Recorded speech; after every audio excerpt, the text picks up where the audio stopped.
Bilan de la journée du mercredi, c'est pas grand-chose dans le calendrier économique. En ligne, juste Disney, pas grand-chose. Donc la clé ici, c'est de se rappeler qu'on reste dans une phase d'indécision. Il peut y avoir un break du haut de lundi ou de mardi, mais ça peut aussi faire office de haut de range et résistance. Donc être prêt à vendre. Ensuite, est-ce que ça va aller sur MiVHB ou BJP? J'avoue que j'ai pas encore d'outils pour déterminer ça. Donc il faut juste prêt à vendre les breaks à la baisse et poursuivre le mouvement. Donc la grosse erreur ici, en fait, c'est cash out SL. En fait, comme je me prends des SL en début de session, je veux faire du cash out au lieu juste de suivre le mouvement, au lieu de gérer au-dessus des bougies. Ensuite, là, il y a un good game, c'est qu'il y a un rejet RJP, test MIVHB ou PJP, je mets un TP sur CJP et je pars, en fait. Donc c'était plutôt bien vu, ça m'a bien permis de profiter du mouvement. Donc ici, pas de signal. Bon là, il y a eu un rebond sur MIVHB, rebond sur MIVHB. Je peux me dire que le mouvement va continuer. Donc c'est pas ici je prends le break, bon, c'est pas une mauvaise idée d'essayer d'anticiper un break. Par contre ici, pause et là, je vends. Voilà, là je peux vendre, pas de souci. Le break a échoué. Là, le break reprend. Donc là, on rentre quand même dans une phase d'indécision. Sur le dos, je peux considérer que c'est un test 1-2, donc je peux acheter, pas de problème.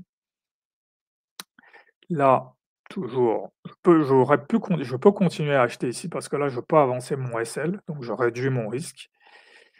Là, pause. Par contre, ici, je dois vendre parce que là, en fait, on est monté, on n'a pas réussi à remonter une deuxième fois et ensuite, ici sur AJP, ça devient vraiment un rejet AJP. Ici aussi sur, le Nasdaq et j'ai quand même le DXY qui monte. Mais là, j'ai toujours un questionnement sur le fait, est-ce que ça va pas juste être un limit order day ou alors la baisse va continuer? C'est là où il faut prendre de risques, en fait. C'est en fait, ce genre de journée montre pourquoi, bah, voilà, même si ça peut être un limit order day, il faut quand même d'abord prendre de risques. Donc là, je vends ici, là, ici, il est 17h15, donc là, c'est ma pause, donc j'aurais dû au moins vendre ici, voilà. Ensuite, ici, c'est ma pause, mais là, voilà, j'ai mes signaux. Genre, ça aussi, c'est un signal que je connais. Il y a un pendu qui vient clôturer plus bas et dont la mèche est plus basse. Ça aussi, c'est un de mes signaux, donc un de mes signaux. Là, ici, bon, ça reste quand même toujours ma pause.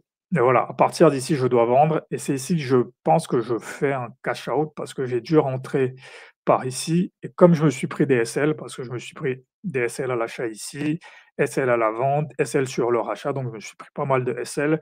Donc ici, j'ai envie d'encaisser au lieu de suivre le système qui est voilà. J'ai enlevé ici, on va aller chercher mi va jouer, donc je gère au-dessus de la bougie. Donc là, ici, typiquement, je peux continuer à vendre. Mi va HB, c'est la target minimale, j'ai un RR de 1.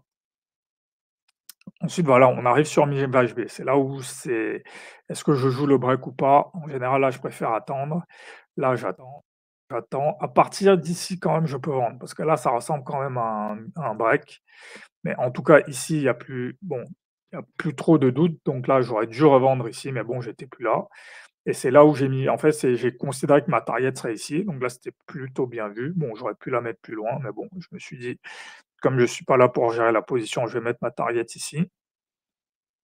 Donc voilà, là, ça continue à baisser, ça continue à baisser. Donc même jusqu'ici, j'aurais pu vendre en me disant qu'on va aller chercher AJP, on va aller chercher BJP. Donc voilà, là, ça continue et là, finalement, on va chercher BJP.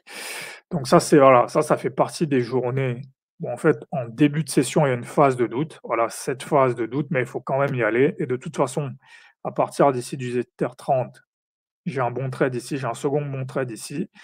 Après, ici, arrivé sur mi-VHB, là, il aurait fallu faire le choix de se dire que le plus probable, c'est qu'on aille chercher le plus bas du weekly range.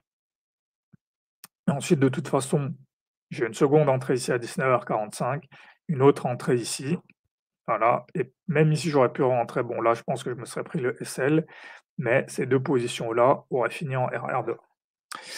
Donc c'est pas une journée, voilà, c'est une journée assez simple. Faut juste pas faut juste suivre le système. Donc là,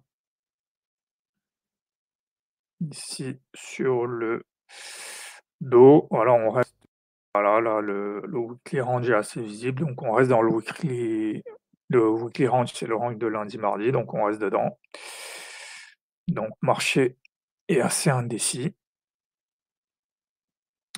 Pareil sur le Nasdaq, on reste dans le weekly range. Sur le FTSE,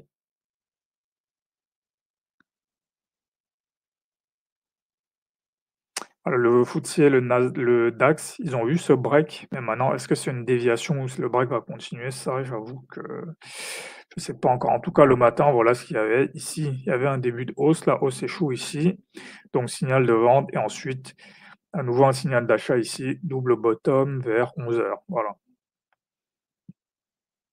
Ensuite, le DAX. Le DAX, lui, c'est plus limpide en fait. Là, ici, dès le matin, hausse, break ici.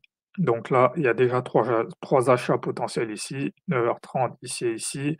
Ensuite, il y a ce retracement, il y a d'autres achats à faire ici pour aller chercher le mi-value. Donc ça, c'est un RB mi-value B, test AJP. C'est un classique. Donc là, il n'y avait pas de problème à le prendre. Pareil ici.